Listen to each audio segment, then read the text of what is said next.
94.3 The Dude is very grateful to our men and women in uniform. We're proud to recognize local members of our military by turning the spotlight on them right now in our Soldier Salute. Today on the Soldier Salute, we're speaking with United States Army Captain Guadalupe Leyva. Captain Leyva, tell us about you, man. I am a captain in the United States Army, married with 4 children, originally from San Antonio, Texas. First enlisted in the United States Marine back in 1999, and then I got out of the United States Marines in 2008. I came over to the United States Army as an officer in 2010. When I first enlisted back in the United States Marines, I enlisted as a reconnaissance Marine. And when I first commissioned into the United States Army, I was assigned as an executive officer for the 4th Expeditionary Sustainment Command in San Antonio, Texas. After that, I then took 3 company commands in San Antonio, Texas and Houston, Texas. Right now, I'm currently assigned to the Columbia Recruiting Battalion as an operations officer. Basically, what that is, we're the support for the recruiting battalion out in the state of South Carolina.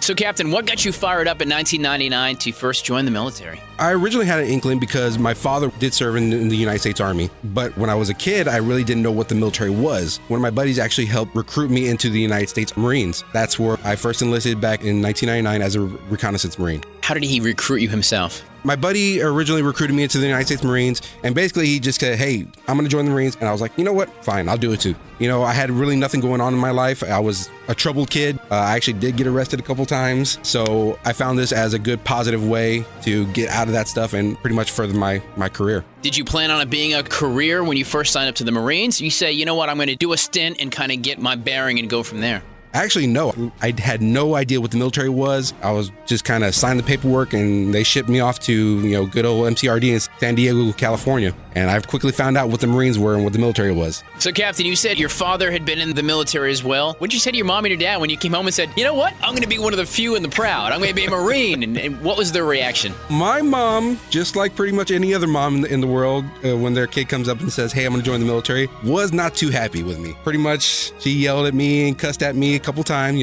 and got over that hump. And she kind of accepted the fact, hey, he needs to pretty much further his life. So that's where I was at. Do you have any brothers and sisters? I do. None of them in the military. What do they think? They didn't expect that from me. Here I am 18 years later, still in the military, still serving.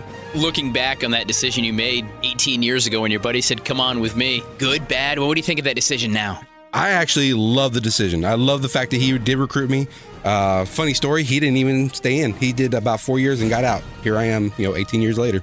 So, Captain, you 18 years ago don't really know a lot about the military. Your buddy says, come on, be a Marine with me because I don't want to do it alone. And you say, sure, why not? Well, you get out to San Diego, you're on the bus, and you see the campaign hats coming your way. What is the first thing going through your head when you're like, oh, dear God?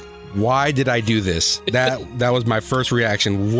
How do I get out of this and how do I get back home? But I stayed with it and pressed through boot camp, went through the School of Infantry, and then I went through recon school, and that was pretty much my life. A lot of people will say either boot camp was the very best time of their life or their very worst. But are you on that it was awful and I couldn't wait? Or is that, you know what, man, those are the best weeks of my life? Well, Marine Corps boot camp, that felt like it was the hardest thing I had ever done in my life during that time. Then, of course, as things progressed, went through infantry school, and that was, again, the hardest thing I did at that point. And then when I went to reconnaissance school, that was the very hardest thing I've ever done in my life. So it just keeps going, keeps building. Yes. What would be your fondest memory of that time? The Crucible. That was very tough. I didn't think that I would ever be able to stay up for those 3 days. We did 40 some odd miles throughout that time. I didn't think that I would do it. And how'd you feel when you finished the Crucible? Once we finished the Crucible, the last part of it is climbing up this big mountain. And at the top, everybody's up there. There's a big formation up there. It's the first time you're deemed a Marine. It's actually a humbling experience.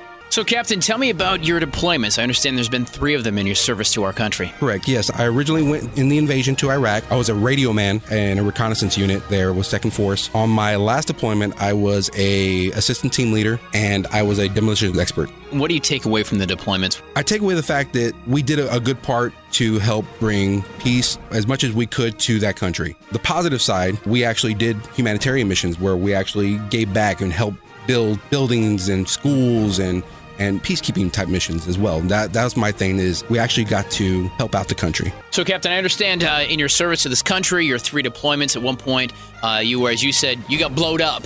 What happened? I know you've got a service dog now that is a very important part of your life, but kind of tell me about that.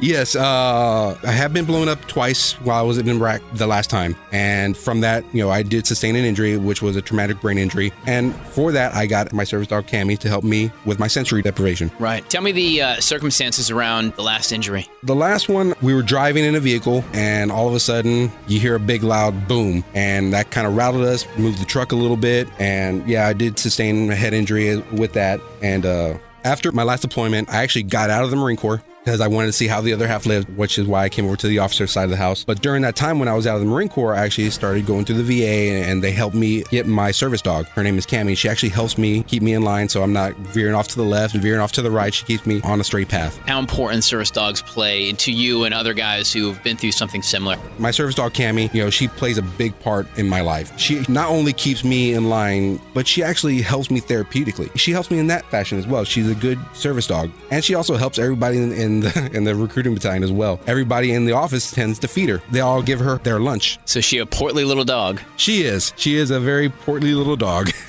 So Captain, how do you, with a wife who's in school, with 4 kids, your military career, how do you balance all that? Ooh, that is tough. Right now, I would say, my wife, she is a big backbone of everything. With her being 1,800 miles away there in San Antonio, Texas, she's still out there. She is a phenomenal woman. She goes to school full time, she works full time, and she's a mother full time. I don't know how the hell she does it. When we are together, I love having my family. I love having the military in my life. She's definitely a big supporter of the military. Without her, I would not be here. I would probably still be in the Marines, enlisted, without her pushing me through college. And, she's the biggest driving force in my life. Thanks for joining us in our Soldier Salute.